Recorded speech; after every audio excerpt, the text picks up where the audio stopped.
اللہ علیہ وسلم نے فرمایا کہ تمہارے کمزوروں کی وجہ سے تمہیں رزق دیا جاتا ہے، تمہارے ضعیفوں کی وجہ سے تمہیں رزق دیا جاتا ہے۔ لہذا میرے انس بن مالک رضی اللہ تعالیٰ عنہ فرماتے ہیں کہ ایک بھائی حضور کی بارگاہ میں رہتا تھا، وہی کوئی کام کاج نہیں کرتا تھا، شاید کسی عذری کی وجہ سے، شاید کسی وجہ سے وہ نکما نہیں تھا، شاید وہ کام آج کرتا ہو آگے نہیں چل پاتا تھا، شاید کچھ ذہنی کمزوری ہو، ذہنی شکایت ہو۔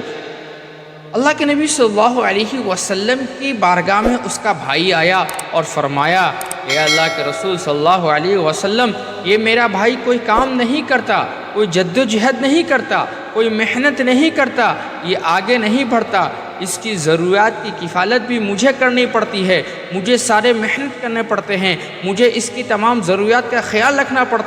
پڑتی ہے، زیادہ مشقتیں اٹھانی پڑتی ہے۔ اللہ کے نبی صلی اللہ علیہ وسلم چونکہ دوسروں کو بھی سمجھاتے تھے، آپ نے ایک حدیث میں سنا ہوگا، اللہ کے نبی صلی اللہ علیہ وسلم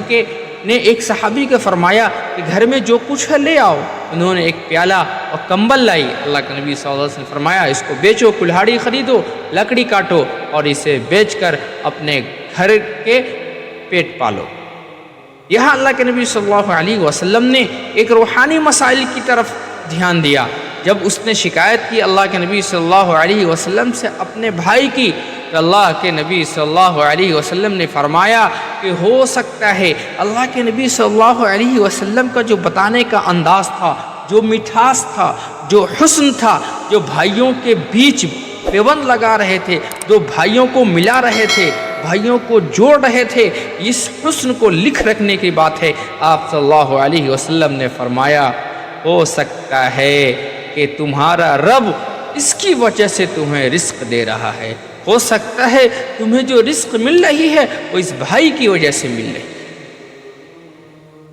میرے محترم بزرگوں، دوستو، وہ دروازے بند نہ کریں جس دروازے سے گھر میں برکت آتی ہے، یہ ایسا کام ہرگز نہ کریں۔ کل آپ کے کاروبار بہت اچھے تھے، آج اچھے نہیں ہیں، کل آپ کا نظام اچھا تھا، آج نہیں ہے، کل بہت نفع ہوا کرتا تھا، آج نفع نہیں ہے، کل حالات بہت اچھے تھے، آج نہیں ہیں۔ جب آپ کو یہ محسوس ہوا، آپ کو کمزوری کی پتہ چلا، آپ کے حالات کی آپ کو پتہ چلا کہ آج ہمارے حالات کل جیسے نہیں ہیں، تو آپ غور فکر کریں، کہیں کسی غریب کا رزق آپ کے ہاں سے تو نہیں جاتا تھا جسے آپ نے بند کر دیا، کہیں کسی کی مدد تو نہیں ہوتی تھی جسے آپ نے بند کر دیا، کہیں کسی کی شفقت ہوتی تھی آپ نے اسے بند تو نہیں کر دیا، یہاں کسی کے خیر کا کام ہوتا تھا، کیا آپ نے اس کو بند نہیں تو کرے؟ حبیب صلی اللہ علیہ وسلم نے فرمایا کہ تمہارے کمزوروں کی وجہ سے تمہیں رزق دیا جاتا ہے، تمہارے ضعیفوں کی وجہ سے تمہیں رزق دیا جاتا ہے۔ لہذا میرے بھائیوں، اس روحانی مسائل کا بھی تھوڑا خیال کیا